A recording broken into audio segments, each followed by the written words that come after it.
The Survivor Specialists are back, and it's our first episode since the season 48 finale, or season 49 finale. Blake, what am I saying? Since the season 49 finale happened, I'm out of practice. It's been like over a week.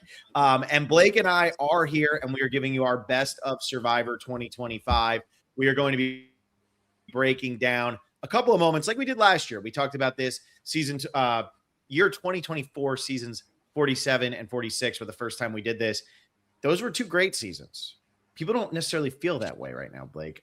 So I'm curious what you're going to have in store for us. We have 1, 2, 3, 4, 5, 6, 7, 8, 9, 10, 11 topics here. 11. So, Blake, how you feeling? Feeling great, Phil. It's good to have a week off of Survivor because, boy, are we about to hit overdrive for season 50, the monumental landmark season of Jeff Probst's iconic franchise, Survivor, coming to you February 20th. But we got so much to do between now. What is that? 56 days, 28 times 2 plus a little bit. So it's like we're going to be doing a lot over these days. I think this is not the beginning of the end. This is the end of the last layer before we do 50.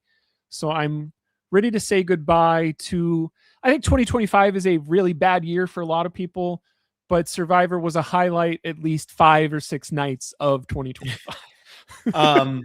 Yeah, we're going to be doing some Survivor 50 coverage almost immediately upon the start of the new year. January 5th, Monday, we're going to be doing our first episode of our series of top 50s. And the first one's going to be top 50 Survivor characters. And we're going to be doing that on Monday night. It should be Will, Blake, myself, and Tegwith jumping on to do that one. So, yeah, Monday, January 5th. We don't have an exact time yet, but get ready because that's how quickly we're going to start turning out some Survivor 50 coverage and getting into, what everybody wants to hear about. But we got to get rid of season 48 and season 49 first. And you know what? For as much of a struggle as the end of 48 was and the beginning of 49 was, there's still some good stuff here. And I think it's still stuff worth discussing. There's no obvious things like Operation Italy, maybe, but I think there's a lot to discuss here. We're going best player, best episode, best moment, best character, best villain, best hero, best challenge performer, best blindside, biggest missed opportunity, best potential. This is most potential on a return. I had to think about that one. And then best move. Those are the 11 things that we are doing today. So we have A. Cook, who wants the best Blake moment of 2025 and best blindside from Ethan B here. Best blindside, Blake realizing Joe didn't win. That's so screwed, man. What the hell, dude? I think best Blake moment, it's got to be either it's pronounced Riz Jod or whenever I was like talking, because it was GIF or GIF. Adam was talking about how his year was pretty rough, and I was like, seemed even longer because you were watching 48, but that's a late addition to it. But I think when we put some pictures of David when we were messing with pictures, that was fun too. Yeah, somebody said drinking the milk after the finale of 48. It felt good. That was Wilbur though. Yeah, that's true. We can't have Will moments listed in here. That's just not good enough. Rachel roasting him. Oh my god. That was good. That's all over the internet too, of you doing that. Let's start it off with what I think, some people would say you got to do best player last, but there's 2 winners, right? There's 2 winners. There was not a 4th place finisher on this season that feels like they are on either of these seasons that feels like they would have been the obvious best player. Like you could argue maybe Jesse was the best player of his year, but I mean, Rizgod was fun. We don't even know if Rizgod wins. Rizgod talked about that in Exit Press with me. He's not even sure that he wins it if he gets there. He thinks he had a shot, but he's not sure. So this really comes down to Kyle and Savannah for me. And I'm curious who you're going to land with first. And based on the fact that you like being right, I'm going to assume it's Savannah. So my best player of 2025 is Savannah Louie. I think her game is harder to replicate if somebody tried to do it. I think, yes, Kyle played where he wasn't the threat at Final 10, but Savannah was the threat at Final 10 and still made it to the end, still got the votes. A hostile jury towards her, kind of.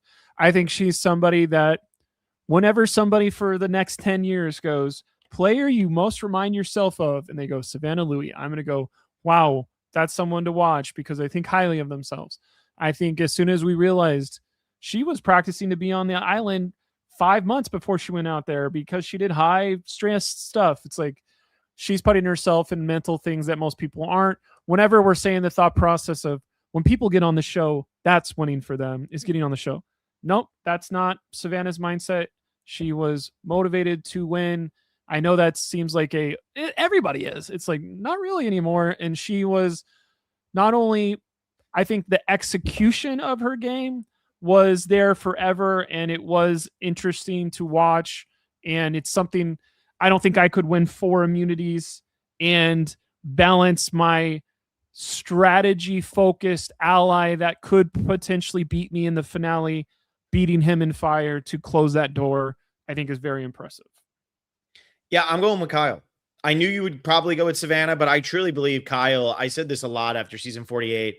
I think that he plays one of the quietest, dominant games in the history of the show.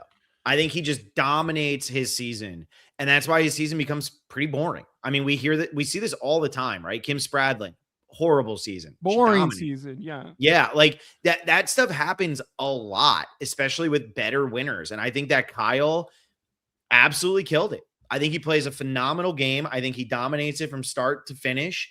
He really only has one moment where it seems like he could go home, and that was at final 15 because of a tribe swap, or final 16, whatever it is.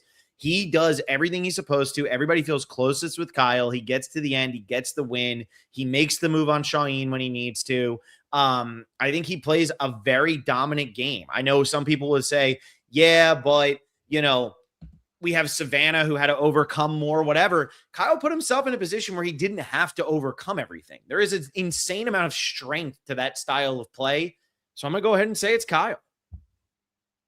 All right. I think you just mentioned at least 3 things I'm going to mention later. So I do think that's a testament to Kyle's game. Is maybe best move will show up there. Maybe best Blindside will be there. We're going to be saying Kyle's name a lot over this next 20 to 85 minutes of best of 2025. So I think I don't think you can go wrong here. I think it's not that I don't find Kyle entertaining. It's more of, I like the flashiness of Savannah's. And I think you like that you called Savannah and you were too busy looking at Joe's game the whole time. I don't even, who's Joe? Yeah. How many times do you write Joe's name here? He's on there. All right. So that is our best player. Okay. Let's go to best moment, because I think this one's probably kind of easy. Blake, what are you doing? I don't know what you're doing. I froze because I thought you were going to say something. Instead, you just sat there. This is the Joe and Eva handhold, and they put their faces next to it, but I don't have another face to put it to. I think when you have a water cooler moment in Survivor in 2024, 2025, 2026, yes, sometimes it's a negative of the crazy Varner moment. We don't want that water cooler moment. They thought they were going to win an Emmy because of it, but I do think it is a best moment that transcends Survivor gameplay. It transcends Survivor as a show. It was this is a human moment in 2025. Maybe you're feeling down. It would be nice to have somebody like Joe put me around in his arms and be like, I got you. What do you need? Cry it out, or have the panic attack, or have everything that makes sense. I do forget what exactly to say about those words of, it's not a panic attack. It's a very specific thing. Yeah, she was having, what did they call it? An episode, right? Or something episode, like that. It is something where I think in the past 20 years of media, it would be something that we would be ashamed of, or ew, gross. But we have gotten through enough seasons and years of Survivor where I will put down my chances of winning real quick and go over and help somebody. She told me what to do. I have a baby sister in my past life. I want to be this for this person. Every time I kind of go through the motions of saying this stuff, it kind of makes me emotional every time. I just think it's a moment that I don't, if they had left that out, if we had been like, oh, there was a fun moment not phone, but there was a deep moment that we couldn't show because our show wasn't like that. It'd be worst show. I think the Joe and Eva moment is my moment of the year of like, this is why I watched the show 25 years later, because we can go this far also while we're trying to stab each other in the back for $1 million.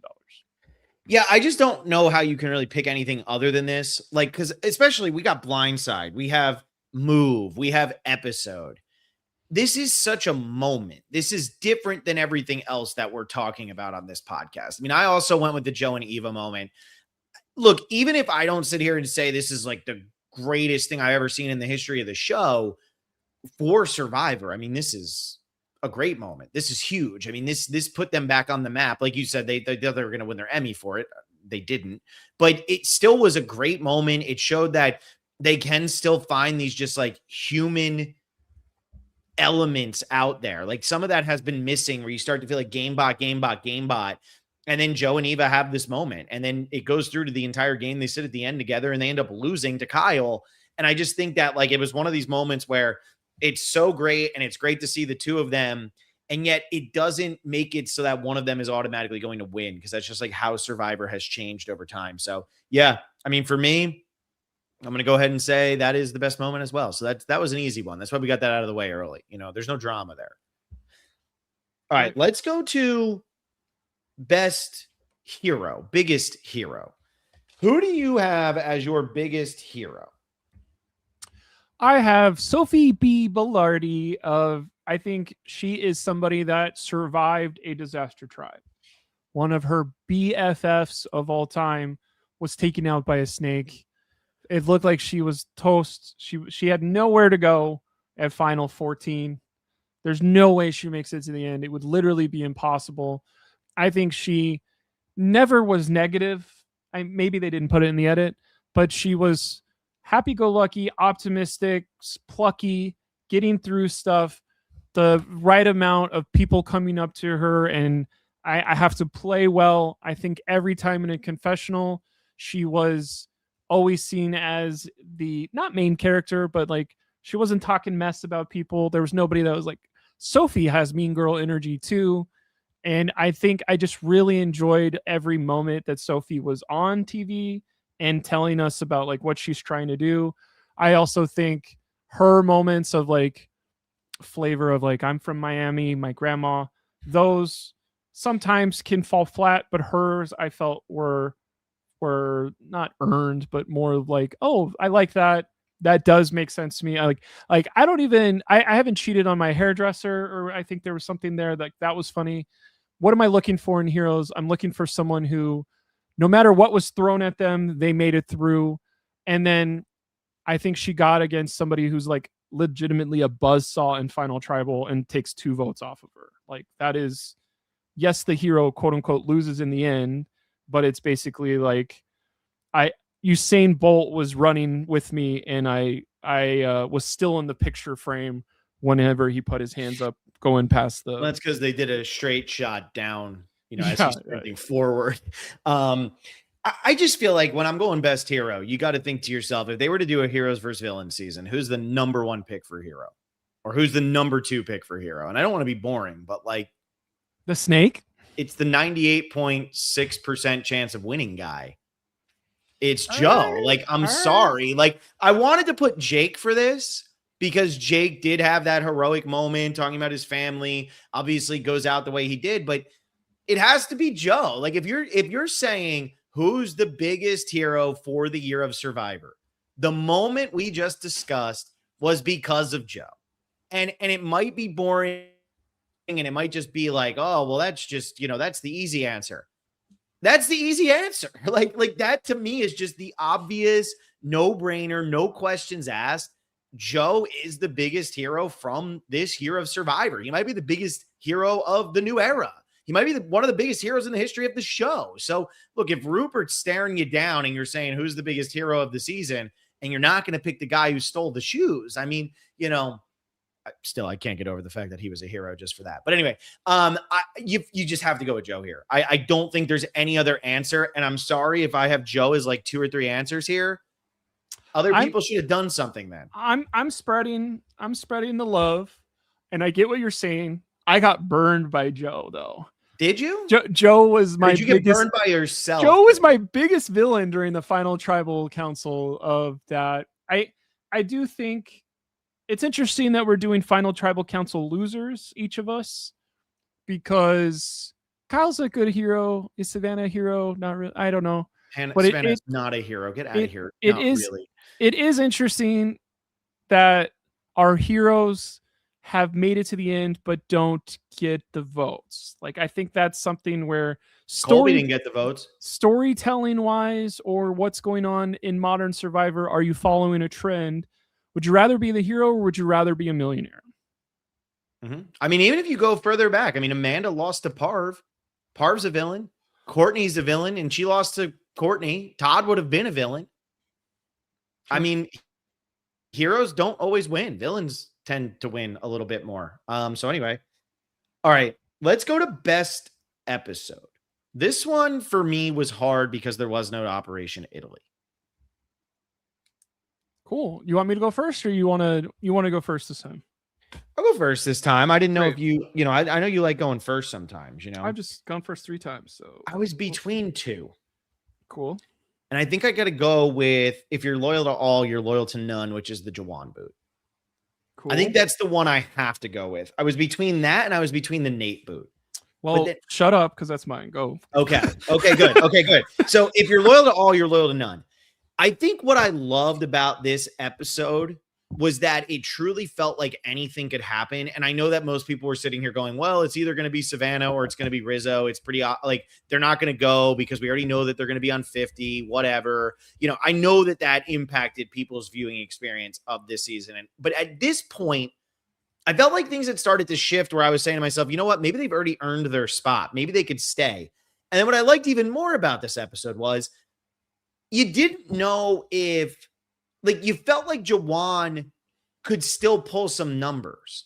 And why would Sophie Segretti want to go this way to vote out Jawan when she doesn't feel that she can beat Savannah? And, you know, Steven writes down Savannah's name. Jawan writes down Savannah's name. Sage writes down Savannah's name. What is Christina going to do with her idol? The idol play is weird. Rizzo's weird idol shenanigans are weird. To me, this was the best one. This was the best one. This really showed where the power came from Savannah and Rizzo and Sophie Bolardi to just take total control of the game to end any type of opposition. And it's at Jawan going home, and it really sets into motion, you know, Sage kind of playing a little bit more emotionally and Savannah ultimately getting down to the end and winning the game. So I'll go with, if you're loyal to all, you're loyal to none, Jawan's boot. Okay. So mine is Blood Will Be Drawn, which is when Nate goes home. And I think piggybacking and also saying, here's why I like this one a little better. There was the layer of, well, Savannah and Rizzo are going to go far. This is the one time where it was like, I know they're going far. I thought Nate would probably be 5th or 6th place. And watching Nate get just lined up and shot at, I was like, how? Oh, and they must use the idol to save him. And then whenever he was literally voted out, that was my big, oh, that's the blind side on the viewers, the people entrenched in the YouTube community, the podcasting crew. Like, oh, I did not expect that at all.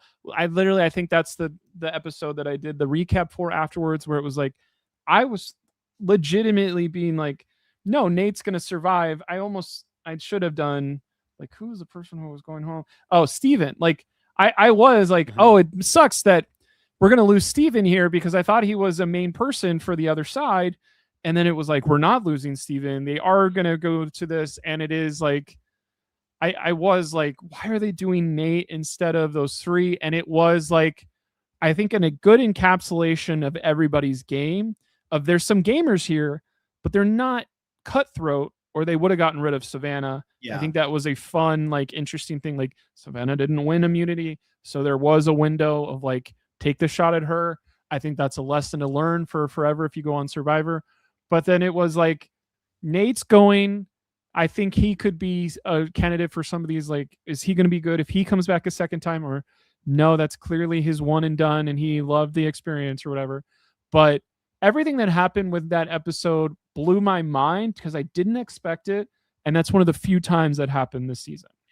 Yeah, I mean, And I get where Savannah you're jumped in an idol that episode too. yeah, I think the reason why it's not my favorite is because it was Nate who went home. Like they took a shot at a side character and then he gets voted out, but then the other three are able to kind of like get back together and figure it out. And I just think that the Jawan boot, that was when I said, okay, people are really playing the game and there's different strategies going on here. Brian Killing it, Weber, are you all going to discuss AU versus the world? Or are you only discussing American Survivors? This is only going to be American Survivor. We're not going to talk AU versus the world. If you were to ask me who the best it's not player real is, Survivor to me. Parvati's a one season winner. here you go, Blake. You ready? If you were going to ask me who's the best player of the year, including AU versus the world, it's Kyle. It's still Kyle. Wow. Yeah. They didn't put Kyle's like best friend in the world out there with him. All right.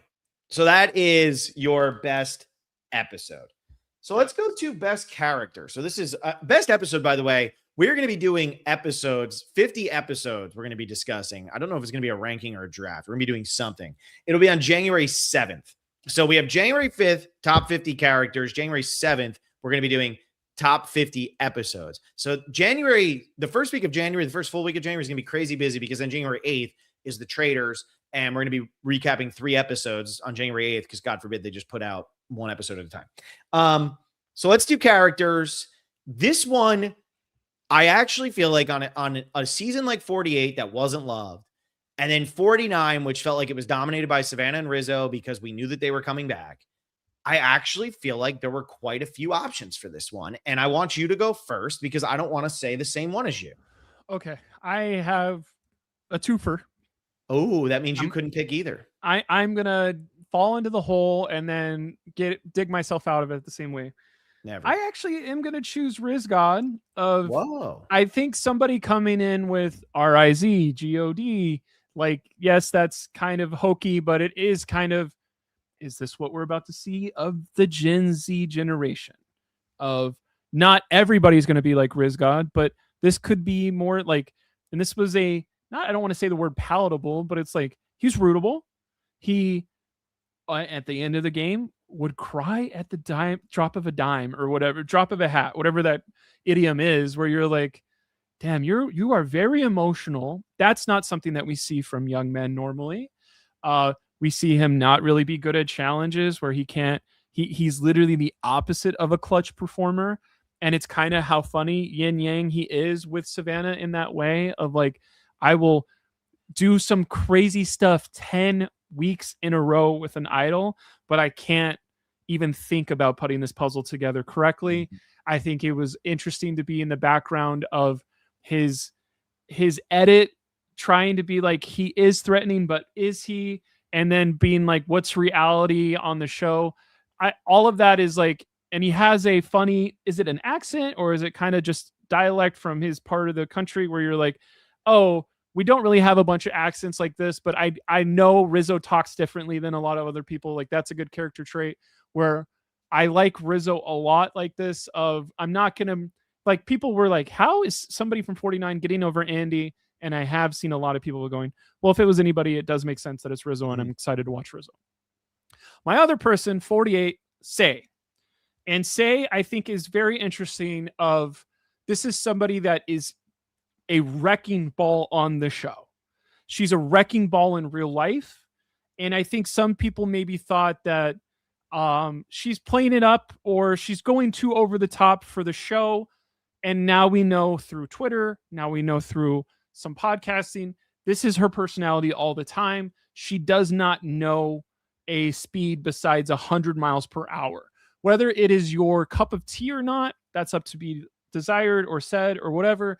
But I do think episodes with her in them were better than episodes without her in them. Mm-hmm.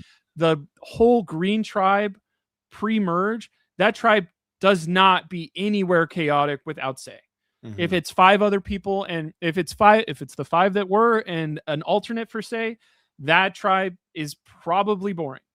And I think it's interesting to see her relationship with Cedric, her relationship with Mary. She's still fighting with Justin. Is she still fighting with the entire cast? Who knows?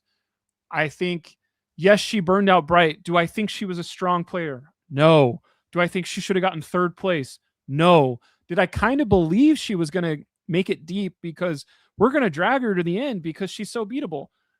She's so over the top, hard to be around that people are like, it's not worth doing that. Like, I think that's what's funny is when somebody can make people go against Survivor customs and Survivor, like what it makes sense to do Survivor wise. Their personality is so strong, it makes me look the other way and like, let's vote her out anyway.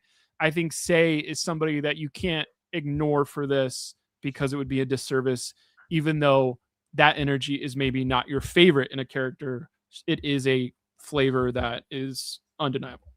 Yeah, she was shortlisted for me. So wait, are you going with Riz God or Say? You got to go with one or the other. Oh, okay. I guess I feel more confident about Say then. Okay. Say was shortlisted for me. She was one of the three. The other two were Sage and David. And as much as I want to make David my pick, because I honestly think David is amazing TV, I think he's a more interesting version of Joe. I think that he didn't really understand the game and started to figure it out on the fly. I think he was super entertaining. I liked his ego and everything like that. But I got to go with Sage. I think Sage was the most surprising of all the players. I think she didn't get a lot of credit for a lot of the things that she did on her season. She wasn't in control of everything, like Christina said, but she was in control of enough. And I feel like Sage was really interesting. I loved her going at Shannon, all the behind the back stuff with Shannon. I liked how emotional she got with Jawan, even if it wasn't the right move. I like that, like, she just was herself as she went through the game. It didn't get her the win, but I think that she's a better character. I'm going to have Say, and, you know, I can talk about Say, I can talk about David for some of these other topics. I feel like this is really the only place where Sage works. And I do think that at some point in the future, she'll never play again, but she's going to be one of those players where people are like, man, I really loved Sage on this season. I think she's going to be one of the more fondly looked back at players. She'll be a Natalie Bolton of the new era. Yeah, I really think that. Without having to say I'm going to floss with their jugular, you know? So I'm going to go with Sage, although I understand both of your answers. And RAZGOD, baby, the man, the myth, the legend. I think I got that wrong, but that's okay. That would have been a good one. All right. Let's do women as best characters. Cool. Yeah, look at us. Look at us. All right. Best challenge performer. I am going to go with, I got to figure out his last name. His name is David, I think. So David, I think there's something where he was, I don't know, did he ever go to tribal in the pre-merge? No, because he was on Orange. There was a disaster tribe. And then when they switched, he was on a tribe with 4 women. And they made it through both of those eliminations as well. I think it's something I'm forgetting one, I think. Am I forgetting? No, he never went to a tribal council. So he has that perfect record. And then he has the moment where he's like literally flexing on people during a challenge. I think there is something refreshing about seeing somebody that not only has that skill, but has the bravado to do that. He is somebody that I think whenever we say Jonathan Gold is the full number 1 person of the new era, this is clearly the 1B, or there's challenges that you would rather have. And then it's like, well, he lost to Joe in his own season. Are you not even paying attention? It is something where they had to get rid of him because he would have won more. I think just like if you're going to be like MC would be in contention for this, it sucks that she went home at 9 or 10 because she would have won more, but they're so threatening. They have to go early on in the thing. You can't be, I guess you can, like Savannah is a good challenge performer, but also Savannah is racking up wins. I'm not discounting Savannah's. It's impressive. But when you knock out the most threatening physical players at 11, 10, 9, and then you win some immunities at 8, 7, 6, 5, it is kind of like, this is by design what we're doing. If you were to ask, out of all the men who have won 5, who's the worst of those challenge performers, it's Colby. Like, Colby's the worst because Colby, after Alicia goes home at Final 9, he's up against Jerry, Nick, Amber, Roger, Elizabeth, Tina, and Keith. Like, no shit, he's gonna win. Whereas, like, Terry's going up against Aris. Ozzy's going up against Yule. Like, that's not easy to beat those people. Even Brad, like, Brad's going up against Sarah, who's really good physically. He's going up against Aubrey, who's really good at puzzles, and he's going up against Troyzan, who like had done stuff. Yeah, Ty has that one moment in his season. So I think that I'm going to go, though. Look, I would love to say David. I would also love to say Savannah, and I'll give a shout out to Savannah here. But at the end of the day, if you were to ask me, look, you get to pick one person for your tribe, and it's out of the two people who won 4 immunities, individual immunities this year. Are you picking Joe or are you picking Savannah? I am picking Joe 100 times out of 100. You're such Like, a I'm sorry. Joe stan out of nowhere. I had no Look, idea. look, you would it's do actually this. funny. As I was filling this out, I was like, man, did they make the ultimate right decision by putting Joe onto season 50 and like making him one of the top choices for that? It just makes sense to me. Like, Joe is the biggest hero. Joe and Eva is the biggest moment. And Joe is the best challenge performer. David beat him once, but Joe beat him too. And Joe lost 1 pre-merge immunity. So like, whatever. I give it to Joe. Look, if David wins one more, great. Maybe David's my answer for this, but it's Joe. It's Joe. And somebody here, I don't know who this is. I'm not going to put the name up in case it's like offensive, but it says, stop glazing Joe. He's too loyal. Look, I'm not talking about Joe being a good game player. I'm just saying who fits in these categories. How is by Ferda Hobbit 85-27? I have no idea what that means. So that's why. By Ferda Hobbit's out there. Oh yeah, whatever. So anyway, I think it's got to be Joe. I think it's got to be Joe. And David, I get it, but the answer to this is either Joe, David, or Savannah. And I'm just gonna go Joe, and everybody can cry about it. And Blake is just gonna keep. I just want to say Joe's name as much as possible, so Blake just breaks down as a person. I'm not as big as Joe fan as Phil for some reason. How this? Yeah, I know. Well, it's because he killed you, like you said. He broke you. All right, well, let's go to biggest missed opportunity. Take this however you want. Cool. I think the biggest missed opportunity in 2025 is Star Toomey. I think she is somebody that I had high hopes for. I thought she had a very unique perspective on the game, but there was absolutely no strategy whatsoever getting into her brain, getting into her decisions.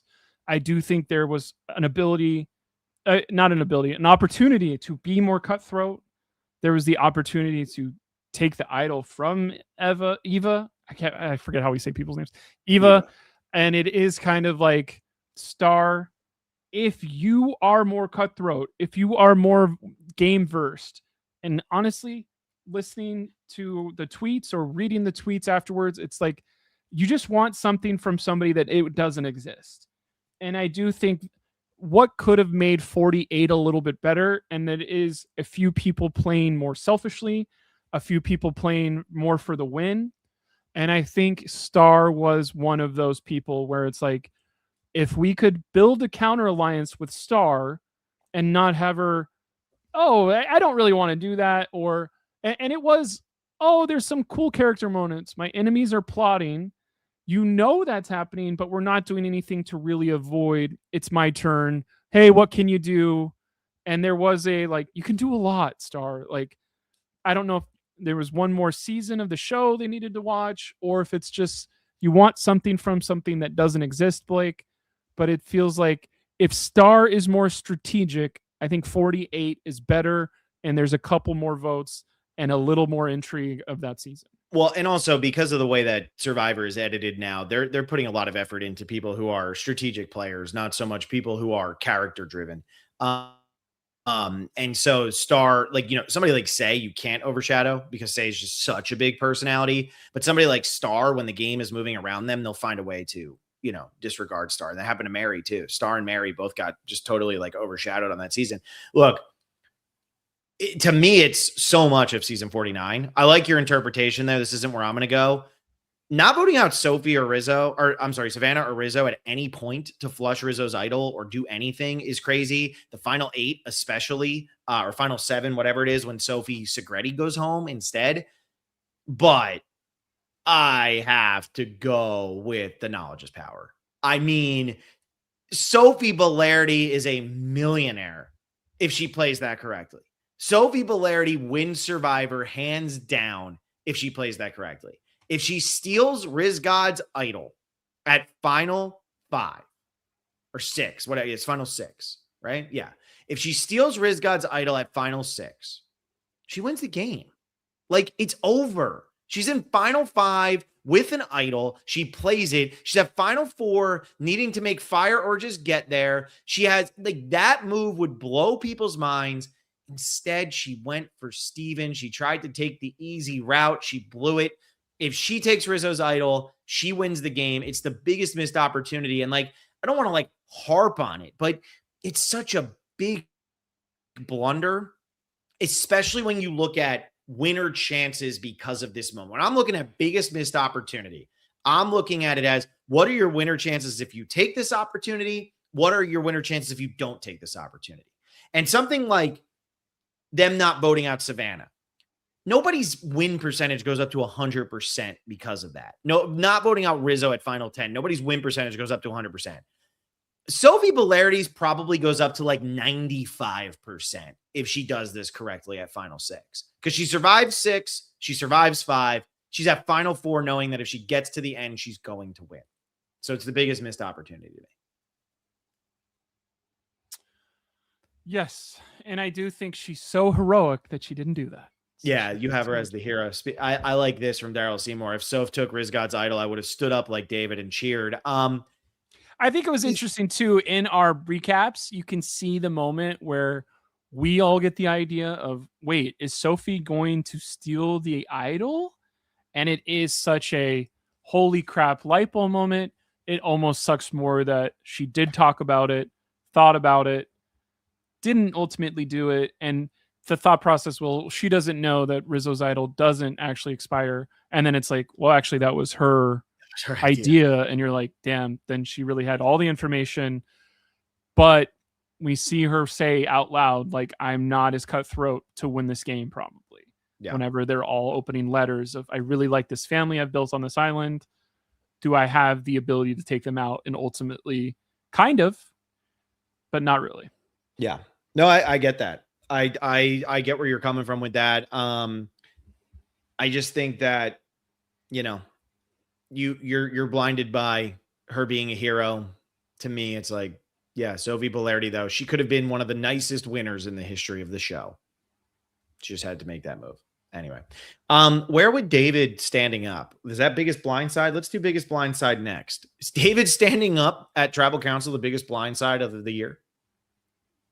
That's an interesting interpretation. I think you're gonna go, oh wait, what? Because I kind of remember this being the only real interesting nugget we had, and this is going to flesh out Kyle. A couple of these answers coming up are going to flesh out Kyle. The best blindside was the extra work they did to get rid of Shaheen at 6. I didn't really see that happening. I thought Shaheen was either going to be a final 3 member, maybe he was going to go in fire.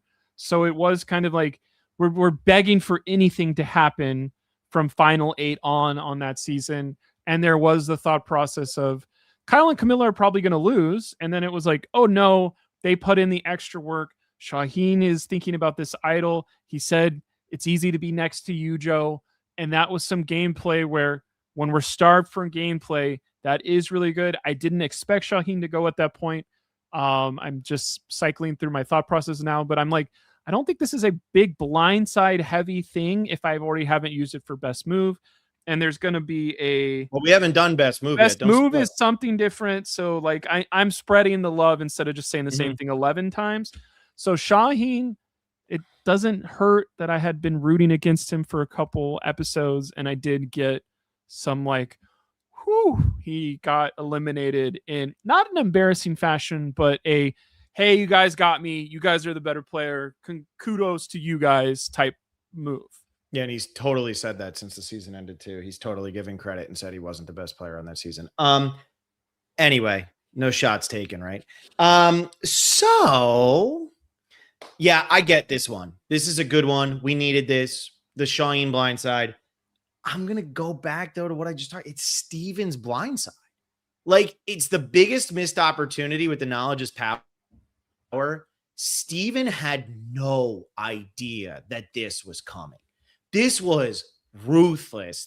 He thought he had it in the bag. He played the block of vote. Rizzo's not playing his idol. He's feeling so confident. And instead, he goes home at 6 when he knew he had the game in the bag. And it's Sage and it's Christina who ultimately vote him out. To me, there's really nothing even close in these 2 seasons that comes to that. Funny, though, that both of ours are final 6. So, Is that the best round? No. The round right before the finale? I know. All of a sudden, that's the best part. I think that the Steven Blindside is really just like incredible. Incredible. So, okay. Let's do then, so that we don't have the same thing kind of back to back here. Let's do best villain. All right. Here's my most controversial thing. Get ready to tomatoes my fat ass right now. My biggest villain of 2025 is Sage. Because Sage is on the opposite side of most of her cast. She is doing some, okay, I was in charge of a lot of stuff. I'm the person who got 3rd place at a final tribal. Everybody got a vote in final tribal this year. Congrats to everybody that was made final tribal. But there was these people are mean girls that excluded me. And you go back and you rewatch episode 1 or 2, and Sage is awkward. Sage is talking about poop. Sage is doing some other stuff. It's like, what is reality?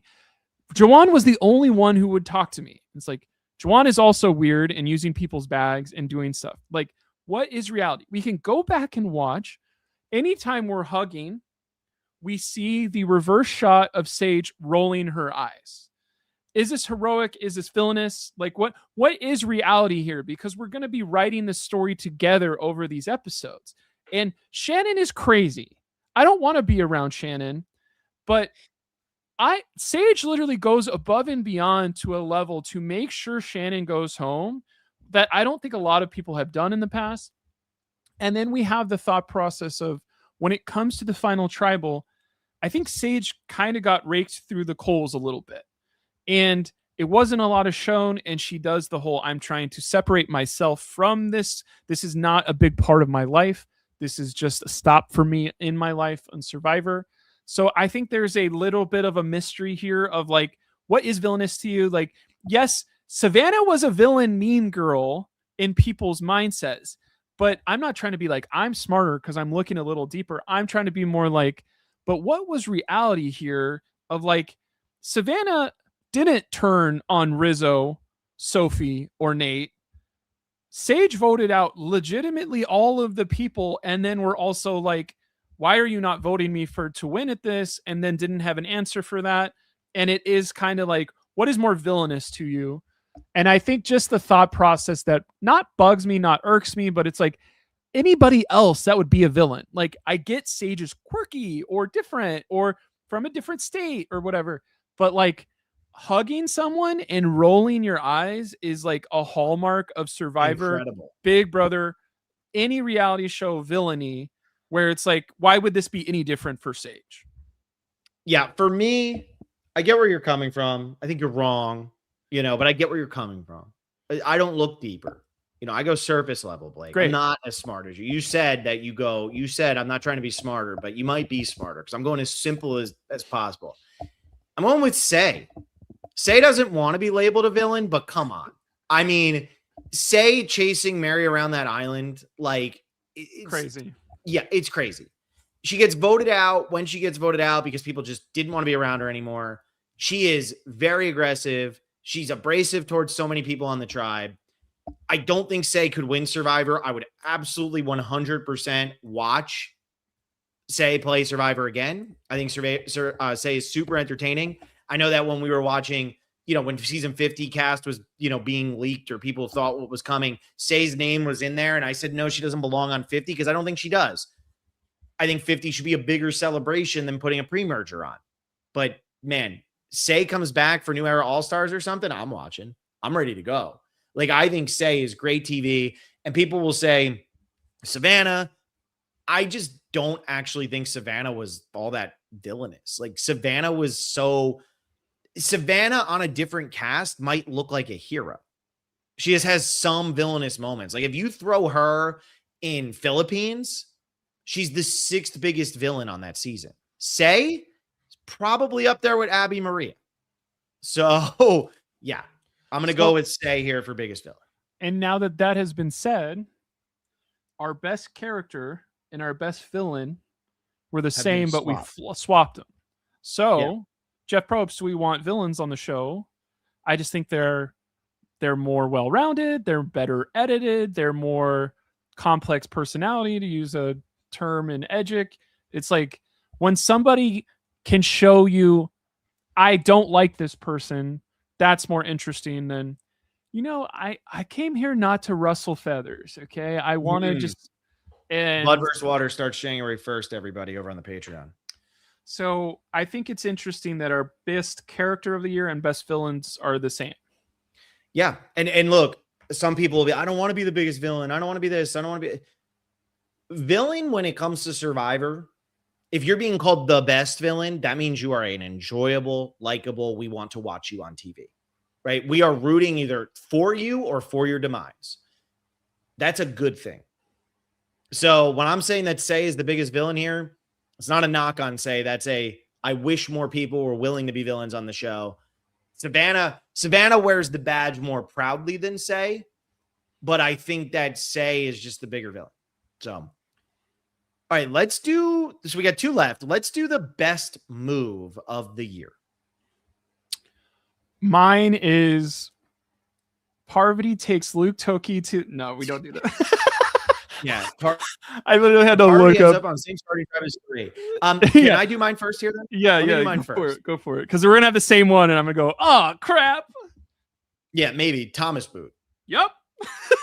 Yeah, I mean, come on. That move, Kyle and Camilla's move at that tribal council, in the build-up to that tribal council, is one of the most impressive moves ever. Like, ever. And I know that people will be, that's an exaggeration. No. Thomas could easily win Survivor 48. Thomas, Joe, and Shaheen are the California girls. They are killing it. They are ready to roll through this game. And Camilla and Kyle play so dumb to the fact that they know what's going on. And then they act like they're against each other to the point where Thomas doesn't even play whatever advantage he had at that time. And so Thomas goes home. They took out the biggest threat because I do think, I mean, look, how does that season work out? Shaheen gets 6th, Joe gets 3rd, Camilla gets 4th, and Kyle wins. So you're talking 4 of the final 6 are sitting there in that tribe. And then Eva's the other, who Eva was obviously going to play with Joe. So Mitch is really like the where did that come from final 6 player. They took out the player who had the best chance to cause chaos. Shaheen was willing to sit and let the game happen and then make his move when the timing was right. And Kyle just happened to get him first. But Shaheen easily could have made the move to get Kyle. He just was a step behind Kyle. Joe, he got 3rd place at Final 3. But Thomas probably could have won that game. Like, he would have been one of the biggest adversaries if things didn't start going his way. And I do think that for as amazing as that boot is, I think it's the best move of the year. It's also the moment that season 48 became not good. So there you go. So my layers to add intrigue, whatever for this, I think a lot of duos that take someone down from a trio, maybe do it a little too boisterous, and then would be public enemy number 1 afterwards. But not only do they take out Thomas, they aligned with the other 2 and were kind of like, we're going to be friends after this. Like, that's not going to break us. And I think a lot of other players wouldn't do as well. And it is kind of like, why are Kyle and Camilla on the show on 50? And you're like, it's this moment. Mm-hmm. I think Kyle, his best moment is Final 14 or something. Like, you don't win the game at Final 14, but Kyle goes home at Final 14 without this move. So it is literally a game-winning move for him at Final 14 to set everything up. I do think that is a equal parts like good for him, bad for the show. Like, if you're playing a board game and you're losing because you don't get all the rocks in Catan and you just shoot the guy who's getting all the rocks in the face and like you're eliminated, I'm gonna get all the Monopoly card and take all the rocks. I need a better analogy. I'm not Steve. Yeah, I don't even know if you've ever played Catan. How does there's Or guns? There's guns in Catan, right? I say yeah, sure, rocks. for sure. I say rocks. I say sheep. I say wheat. I'm gonna take the wheat out of here. I'm gonna monopolize the wheat, and then everybody's toast. The best move. I think it's also Camilla is working just as hard. Like that whole thing was sold well to us. I think it was kind of the next, not the next layer of like better than, but like, hey, remember Operation Italy? We're gonna do this again narratively, and because we did Operation Italy, we can do some gameplay like this at Final 14 or whenever it was, and have everyone go, I'm on board with this. It makes sense to do this much. I think the level of gameplay from those two people is definitely at an all-star level, but it does suck that Thomas was not like in people's ears of like, we should do something wacky and crazy for the next 2 because he thought he was good. Yeah. All right, so we're in agreement on that. So for the last category here, it's who has the most potential on a returning season, or like who has the most potential if they were to return. And we obviously know Rizzo, Savannah, Camilla, Kyle, and Joe are returning. It doesn't have to be one of those 5. It can be anybody here. Who you going with? I will go first. I'll do my surface level pick for this. What is this hour? What is it? This end of the year celebration? This is kind of the fake Oscars. Even this is the this is the Emmys or whatever. The person who has the most potential upon return, story wise, gameplay wise, it's going to be like a Bruce for me. It's Jake Latimer. Of my first time was taken from me because I sat on the wrong part of the beach, and I do think, I don't know exactly how emotional that moment was at this point in my life, because we're not going to have Jake's full account of this when he thinks back about it. Sorry about that. When he thinks back about it. So whenever Jake is on the show next and he says out loud, last time I was on Survivor, I thought I was going to die. That's where my mind was. I didn't think I was going to see my wife again. I didn't think I was going to see my baby. Remember my dad like having that crazy thing. All of that was in jeopardy to me, and it really made me realize what's important to me. And I think using that will not only make me a better man, but a better Survivor player. And I'm ready to put it with my crazy strength. I think people will know that's somebody they can trust. So whether I'm a coach or there's not going to be coaches, but like if this is an all-star season that he joins, or just he's a Bruce, there's 17 new people and Jake Latimer, I think it will be oh my God, he's someone that we can trust. He's under stress. He's going to be fine because he thought he was going to die last time. And like, I don't know if people thought Bruce was going to win on his second try, but it was interesting to watch him clash with a couple people and get 9th place. Like the worst possible scenarios for Jake, as long as we have that emotional moment and that premiere episode, I think it's going to be worth the squeeze.